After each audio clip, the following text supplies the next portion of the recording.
guys, welcome back to BoreDraw. Episode 130.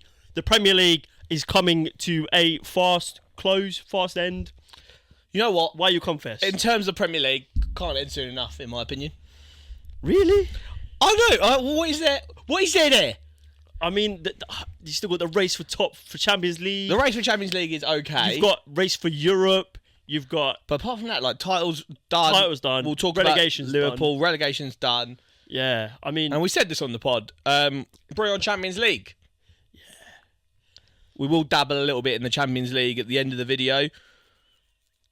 Arsenal looking good. We'll talk about that as well. I don't think sometimes we've they're had a pod. good, sometimes they're shit. Don't think we've had a pod since the biggest Arsenal dub this side of the decade, probably. I don't know. It's got to be up there. Yeah, maybe. It's got to be up there. But let's start with the Premier League. Got a few games here that I want to talk about. Let's start with kickoff. Yeah, the early kickoff. Manchester City versus Crystal Palace. 20 minutes in, you're thinking this could be a bloodbath. Well, Crystal Palace, I think, haven't lost a game since like mid-Feb. They're on a bit of like a push up the league. They're in the semi-final of the FA Cup, so they're having a bit of a renaissance at the end of the season with Oliver Glasner. But yeah, I mean, I don't know what happened in this game. Well, their last game, I think they went down to 9 men for the last couple of minutes. Mark Gay getting sent off. And was it Eddie and Kessie as well? Oh yeah. So yeah, but they started this game. Obviously, Eze getting on the score sheet. They had Chris Richards as well getting on the score sheet. For the first, like you said, the first 20, 25 minutes, they were just cutting Man City apart. Yeah, mate, it was actually like a hot knife through butter. And I kind of saw it coming because Man City lined up with a midfield of Kovacic and Gundo. Yeah. And Kev had a good game, but Kovacic, Gundo and Kev, yeah, there's no legs there anymore, mate. They had that is O'Reilly as well. It was a weird team. I was looking at Man City lineup, and I was like, there's no killers in that team. No, apart from Kev, who turned it on later in the game. You used to look at and we've said this so many times on the pod this season. You used to look at Man City and it'd be world-class player, world-class player, world-class player. Looking like in world-class form. But now they might have a couple of world-class players, but no one's in form. Luckily, Kev turned it on and a couple of the young Gs looked good. But yeah, for the first 20, 25 minutes, there was this problem where Kovacic and Gundo... They just didn't know where to be. And then that O'Reilly guy, I like him, but he was pushing up too high at the start of the game, and Ismail Assar was just... Cooking him. It was too easy for Palace. Oh, mate, the first 25 minutes, it could have been a bloodbath. They're having a couple of attempts on goal, and they're converting. Then they had a third goal disallowed. Yeah. Tight margins, but then the game just turned on its head. Semi-automated offside made an appearance Love this weekend. It. Yeah, it was fantastic. Although still taking fucking far too long. Yeah. How was it semi-automated, and then we're still having to draw the lines? Yeah, these donuts are still figuring it out quicker than the semi-automated. It's mated. It's absolutely ridiculous. But yeah, it's that third goal, the third goal that wasn't to be. Something clicked inside Kev, mate.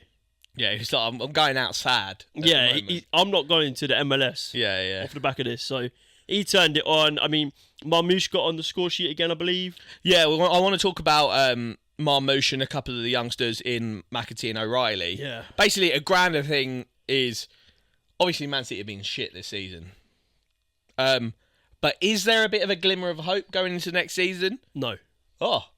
The glimmer of hope is that Rodri will be back playing football. I didn't even mention that in my notes here. I forgot about Rodri. I actually kind of forgot he existed. That is the glimmer of hope. Yeah. I actually kind of forgot that Don existed. You've got to hope that he comes back and just fixes all your problems. Yeah. And he might do. And I can see a partnership with him and Gonzalez doing quite well. Gonzalez. Yeah, I've seen their links in the summer market to Bruno G. Rodri and Bruno G could be tasty. Yeah, I think you got to take the Newcastle approach. Just pack your team out with fucking units. It's all about physicality.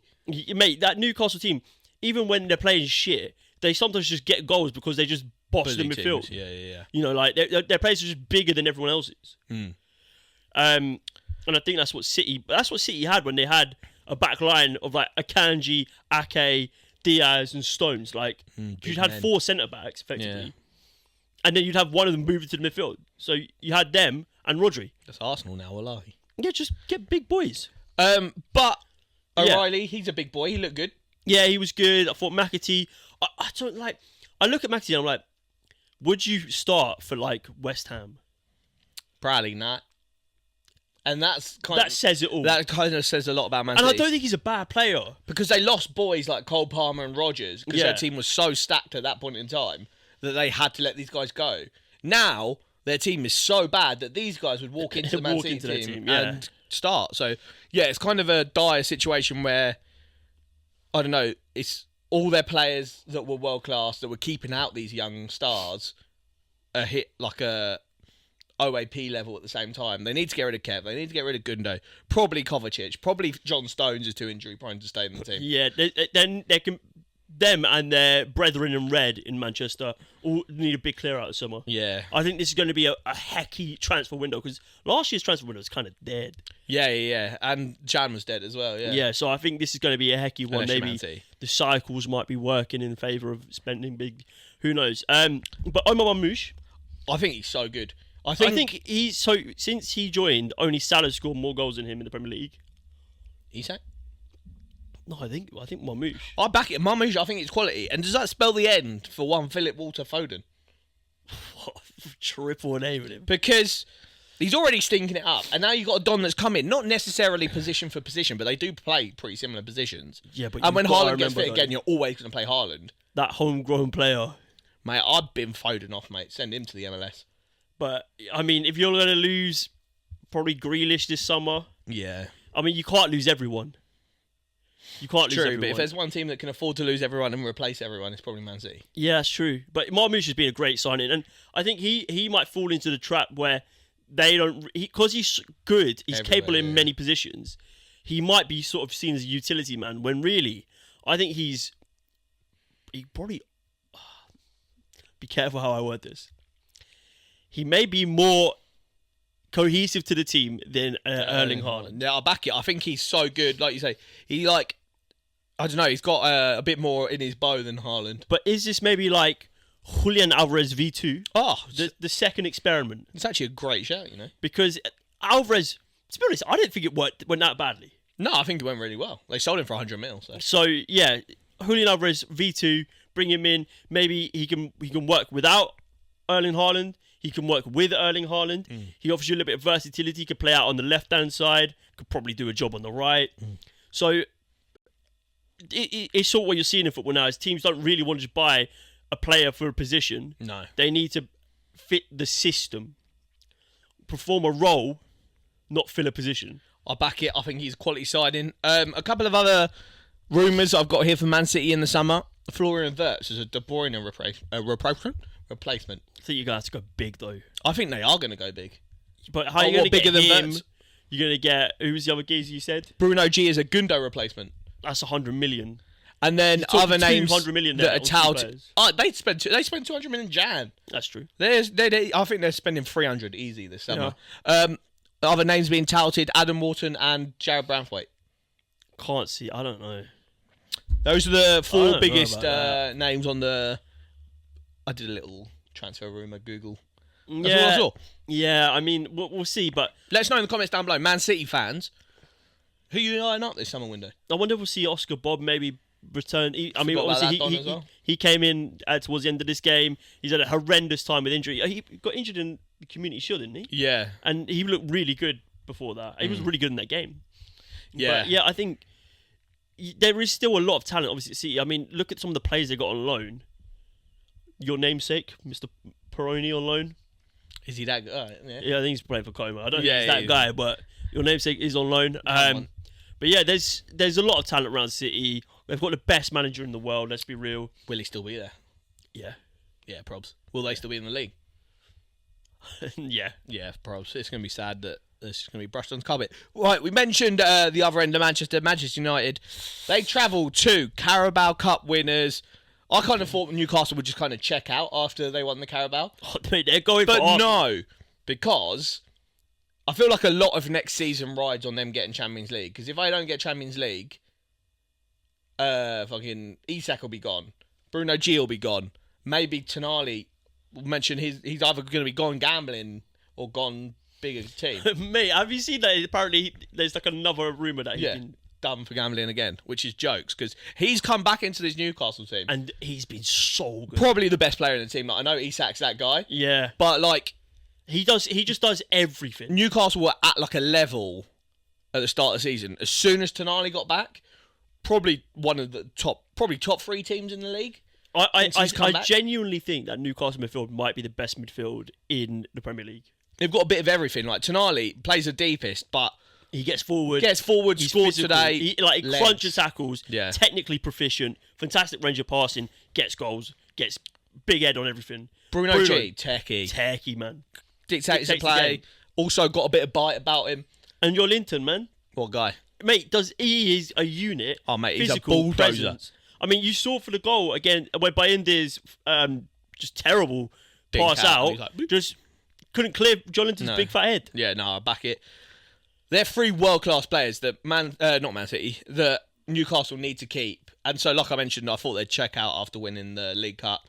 Nah, they're on a push for Champions League football because if they don't get it, could look techie. Well, I think like you're looking at that team, Tonali, Bruno G, maybe Joelinton, Anthony Gordon, Alexander Isak, 4 players who probably walk into every team in the Premier League. Facts.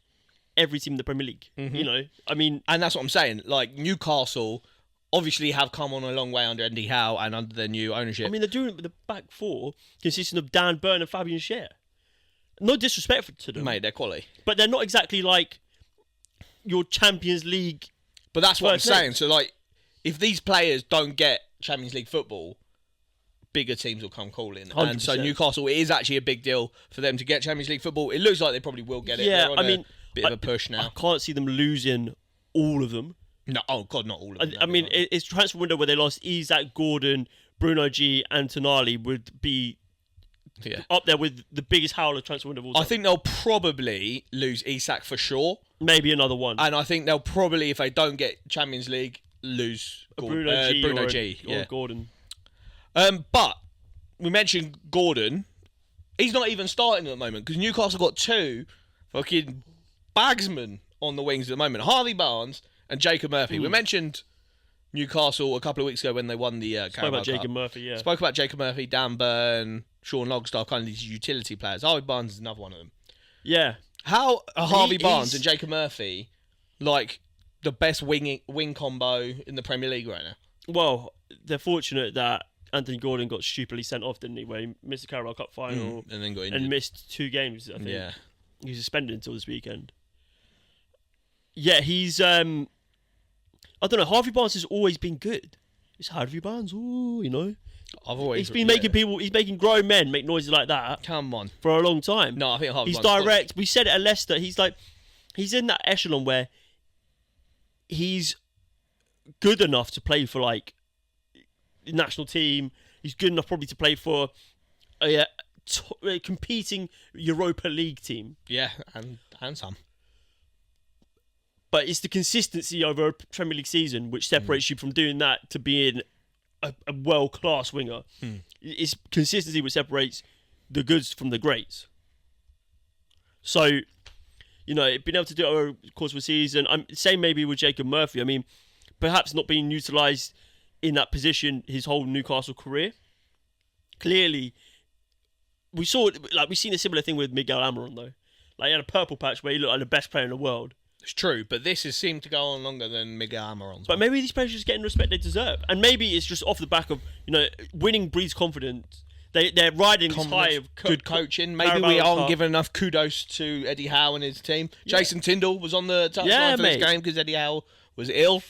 Yeah, maybe Jason Tindall. We should stop taking the piss out of him because he is a weird guy. He always seems to get involved. But maybe he's actually like a top coach. And St James's Park just seems like the place to be in the Premier League right now. Yeah, vibes are high. They seem higher vibes than Liverpool. Newcastle, BoreDraw coming up north. Yeah, I love Newcastle, man. Yeah, come on. Proper team. Right, Man United on the other hand, that is another loss for them. I think it's 14 losses this season. Oh, wait, let me just confirm. That's horrendous. It's so bad. They sit on -7, and they are. I think it's now confirmed that this is their worst ever Premier League season in the Premier League era. I mean, them or Spurs could easily finish 17th. Spurs, both of these teams are so lucky that the relegation battle is so bad because they actually could have got relegated in any other year. I saw Bruno Fernandes coming out after this game saying, we've proven we can play with the best. We beat Liverpool we compete against Liverpool. We beat City. You're thinking like, but you actually been better off beating the teams around you. Yeah, 100%. Taking points off either of them is one thing. Yeah. But at least you can take points off your rivals. Trading those 6 points against Liverpool and City for 12 points against some relegation fodder. It's mental. Yeah. Their big game is Thursday night. Lyon currently 2-2, and it's very similar to Spurs, who we might talk Frankfurt. about. I haven't actually got anything other than the UCL, but because those dodgy leagues don't mean anything to me anymore. I mean, both those teams, bad result on the weekend, but Thursday night will dictate the rest of their season. Yeah. If one of them goes on and wins that trophy, you will see how fickle football is, because none of the season will matter. Yeah. Especially with Spurs fans. Wallahi, if Ange gets a trophy, mate, you might finish 17th, and be in the Champions League. That's mad. But yeah, Man United, terrible. We said last week they just need a big old rehaul. Rehaul? Yeah, rehaul. Rehaul? Is rehaul a word? Let's know. I know what you mean. Like a rework of the team. Yeah. Rehaul. Yeah. Just absolutely stumped myself. But yeah, they stink. But Spurs, 17 losses. So they've got the most losses of any team that's not in the relegation zone. It's mental. Which is mental. Mate, and Andrew's coming out, and some of the things he's saying, he's like a defeated man. Yeah. I mean, show some fucking pride, mate. I've not seen a post-match from him where he's not staring at the floor. And then he's like, the footballing gods are against us, mate. They haven't shined on Tottenham Hotspur for a long time. I thought we were okay, but you can't let mistakes that we've let in today. I think he must have worked for Spurs. So he was like, between their second and third goal, I thought we looked really good. And I was like, what? Yeah. Bro, you can see you're holding 4 to Wolverhampton Wanderers, who, by the way, on a 4-game winning streak in the Premier League, hold tight Vitor Pereira. Yeah. What a move. We kind of were like, maybe they're locked in for relegation, but I think we both realised, like, squad's too good to go down. Yeah, players too good. Although Matheus Cunha, he was on the bench because he'd just come back from suspension. Yeah, you know what? He's got all the talent in the world. Bit of a dickhead. But that fucking attitude is going to hold it back. Yeah. Like, if I'm Arsenal and Isak's off the table and I'm looking for a striker, I'm thinking, could probably pay 60 million and get Cunha. I fucking wouldn't have him. I mean, he is toxic. He's got to be one of the biggest knobheads going around. And do you know what's really weird? Is that I watched a video that was released where he went to a house and he saw this kid and it was really nice. I thought, you seem like a nice guy. But then every other day he's just doing so wankery. It was weird because he signed a new deal, but from what I could work out, they were going to lose. So he had his old deal finished 2027. So if someone wanted to get him, it was going to cost about 60 mil anyway. So he signed a new deal to kind of look like the good guy, but he got a bag for it. And got a bag for it, and demanded a release clause of 50 million in there now. So yeah, he's definitely gone in the summer. Played it really poorly. I can imagine Wolves fans aren't happy, but fair. I kind of get it, but I just think, I can't see any big teams really want to take a gamble on him. I don't know. I think he is like everything that Arteta's tried to get rid of at Arsenal. Yeah, probably. Well, is it bold to say we're probably like a step above him right now? That probably is a bit not bold. in your fucking striker position, mate. But I'd say Man United come and get him. I think he'd be but good. That is the complete opposite of what they need. But he is good, though. He is really good. Man United need Prem-proven good players. But they also need people who aren't going to shy away when it gets hard. Can you imagine him and Bruno? Double eights. On a good day, probably the best double eight in world football. On a bad day, probably the most toxic duo to ever grace the Premier League. Yeah, mate. It could be bad. But yeah, I mean... Ruben Amorim or Ange, who's more likely to get the sack before the end of the season? I mean, Ruben hasn't had a transfer window. Yeah, I see a lot of, Ruben out. I'm kind of like, allow him. Like, it's been bad, but... Every manager you've had has been bad. Yeah. So clearly it's not just the managers. And Ange's worse. 17 losses is actually scandalous. Yeah. I mean, like we said, Thursday night is their night. I think it's 2-2 in both games, isn't it? Lyon 2, or is it 1-0 in the Spurs game against Frankfurt? Yeah, it might be was one it or Hugo Etiquette? Yeah, he looks good, to be fair. I mean, they both need results because I swear to God, if Spurs lose, Ange might be out the door by the end of the week. Who would Spurs get in? Your favourite, Thomas Frank. Oh, You've been calling for it for a time. I've been calling it for a time. I will find the clips. There's been about 10 of them. Yeah. But I'd actually be sad about it now. I think he's... Yeah. I actually don't want to stop liking him. But at this point, it's not a step up, is it? Yeah, exactly. It's actually not a step. I like Thomas Frank, and I don't want to have to start dramatically down the beefing him. Premier League table. Yeah, big time. I mean, but like, who else is out there? I mean, do you go to get like Atlanta? Is it Gasperini? Atlanta, maybe. But I think you need just someone Premier League proven. Yeah, for sure. I think Thomas Frank is just all the right answers. I know they talk about Andoni Iraola or Marco Silva as two. I don't mind Marco Silva. I think Andoni Iraola could be less appealing, even though I think he's a fantastic manager and he's done really well with Bournemouth. Marco Silva's got like 8 years of Premier League experience. Yeah, I think Marco Silva's a little bit underrated. Yeah, no, 100%. Fulham as a team have probably been underrated. Before we round up on the Prem, Liverpool late winner, Big Verge. They were actually really poor. After the he kicked the ball at Robertson to give the own goal. Yeah, Robbo's had a mare as well. He got dropped this game, and then came on and own goal. Scored an own goal. So yeah, to be fair, the own goal's not really his fault. No, but Verge was absolutely just walloped in the. I think Verge had a pretty shit game as well until the. Yeah, I mean, so Arsenal obviously dropped points the day before. Don't care as long as the boys are all safe and sound before the Champions League. Yeah, unnamed 31-year-old midfielder scored for Arsenal. Suddenly injured. Yeah, we won't dwell on that. We'll talk about that in a minute. We won't dwell on that. But yeah, Premier League's all but wrapped up. It's a formality now, isn't it? It is. Liverpool 6 points, I think, to confirm They actually could win the game. I think we play them in like 3 games time, so they actually could win the league against us, which is a bit mad. That would be nuts. Yeah, I mean, they could win it. Spurs. I think they got Spurs in 2 weeks, haven't they? Let's so do that. They could win at Spurs ground, but yeah, it'd be interesting. But it's not really because it's basically all wrapped up. Let's talk about Champions League. So, I think our last Champions League video was before the quarters kicked off. We did our predictions. Check it out. Blah blah blah. I predicted Real Madrid to win, so that's not going very well. I don't think I did actually. I predicted Bayern Munich to win. That's not going very well. I predicted PSG to win here somewhere, and Barcelona to win. Both going very well. Right, let's start with Barcelona then. Absolutely smashed Dortmund 4-0. That's over. So I think for some reason we're now favourites to win the Champions League after our match. I think it's got to be close between. But I think PSG. I think it's Barca for me. They look insane. Is it Barca PSG then you? I'd do that. But I get because I'm apprehensive, haven't done it before, which to be fair neither is PSG. But yeah, for me, if I'm a neutral, I'm looking at that Barca team and being like, Jesus Christ. I mean, you've got a pretty much full-strength Barca team, full-strength PSG team, and then an Arsenal team with a returning Bukayo Saka, no Gabriel, no Calafiori, no Havertz. Where's Ben White? Yeah. I don't know. But yeah, Barcelona versus Dortmund, that looks like a formality. Yeah, that's a formality, and I think so is probably Villa PSG. Well, what is that? Is that 3-0? It's 3-1 to PSG, but they do travel to Villa Park. Can they do something? A big night under the lights? I just can't see it happening. I mean, PSG look great. That PSG team, that front three could be the best defender in world football. Nuno Mensch is quality, but that front three, Desiree Doué, oh my God, what a goal he scored. Banger.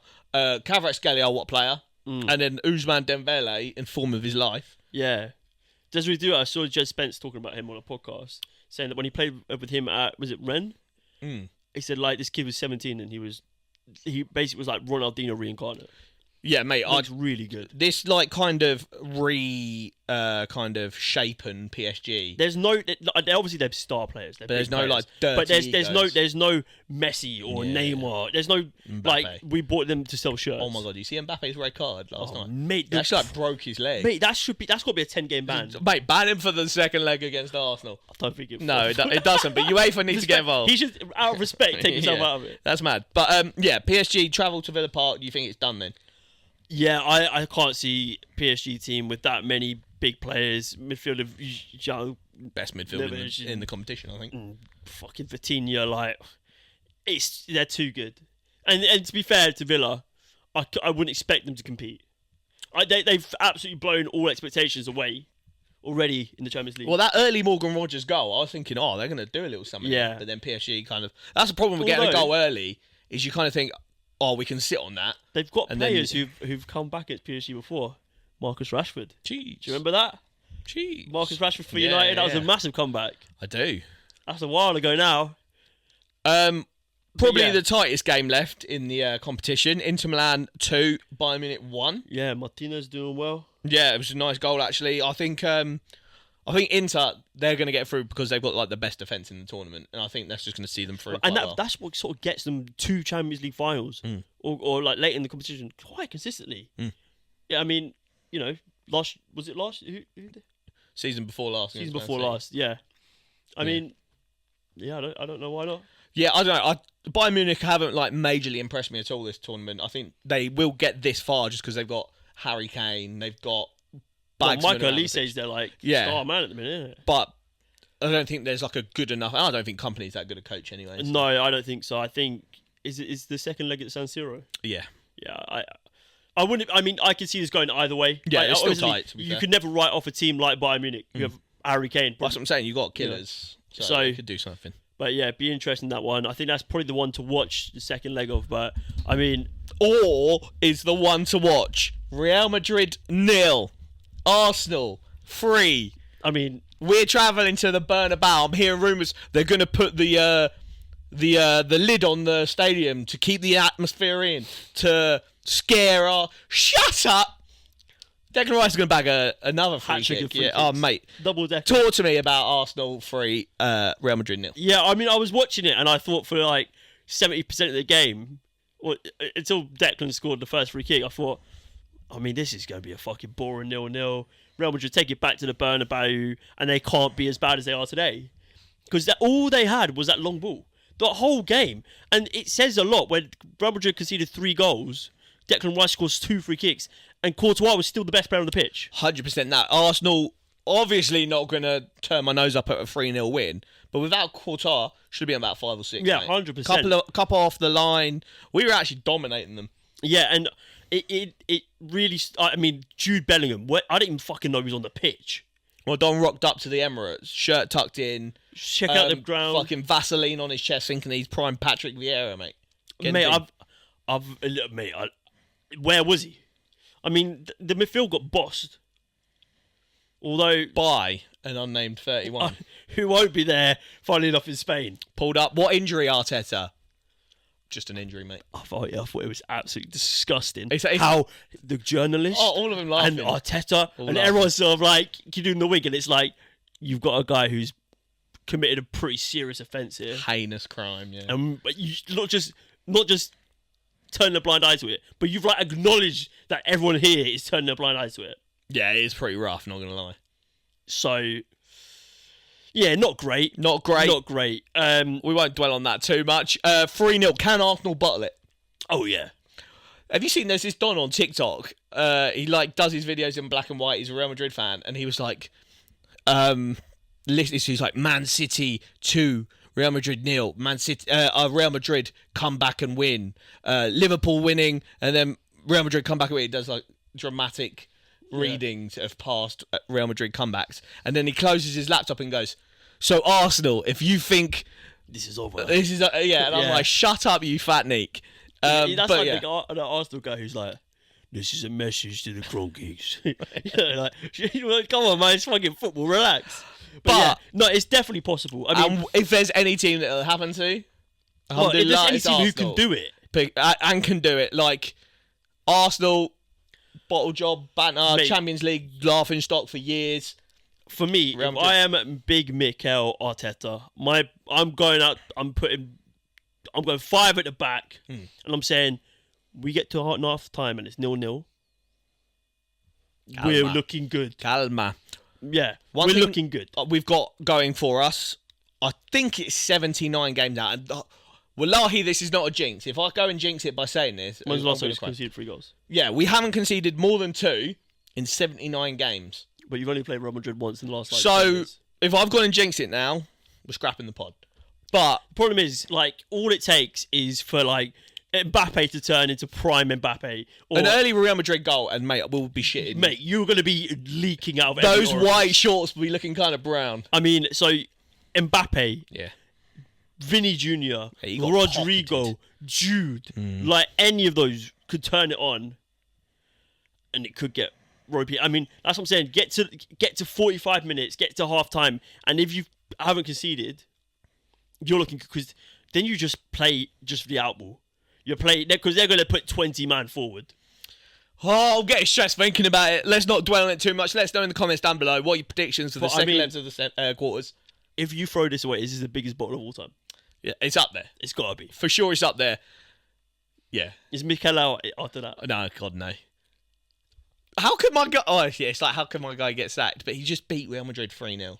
But then he lost 4-0. And then lost 4-0. But it's not happening. We're going through to the semis. I mean, if Arsenal could score 3 against Madrid, Madrid could definitely score 3 against Arsenal.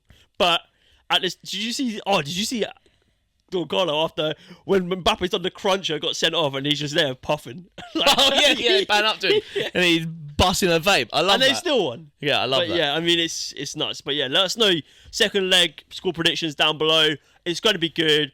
We could potentially see, an English team lifting the Champions League. Yeah, I was going to say, it'll be potentially PSG in the semis, who have never won the Champions League before. Arsenal in the semis, never won the Champions League before. Barca, who have been kind of shite for about a decade now. Yeah. Back in business. And then one of it... Yeah. I mean, and did you... So, if... Premier League locked in 5 places in Champions League next season already. Mm-hmm. So, if Villa win the Champions League, right, long if, they could potentially be 6th. And don't finish in the top 5, they could potentially be 6th. So we have 6 people in the Champions League. And if one of United or Spurs won the Europa League, we could potentially have 7 Premier League teams in the Champions League next season. And they say the Premier League is dead. That would fucking kill the competition. It would. But I do not want to see Spurs or Man United in the Champions League. It'd be like watching the Premier League in the Champions League. And what's the fucking I'm sick of these point, teams man? anyway. I don't want to see Spurs or Man United anywhere near the biggest stage. We already seen them play twice this season. Mate, yeah, they're poo. Get them out of the league. Yeah. Check out Classic Football Shirts. We've got a code in the description. Use the link in the description. Code BoreDraw10 at checkout. Save yourself a little 10% off. Summer's coming thick and fast. I mean, we've enjoyed some lovely weather here. So it's time to pull out the football garms. Come on. Football shirt season is here, mate. If you have enjoyed, remember to leave a like, comment and subscribe. And we'll catch you when this man will either be very happy and Arsenal through to the semi-finals, or he might not be here next week. It's the champions! Because he'll be crying on his own. Thanks for watching. It's been BoreDraw.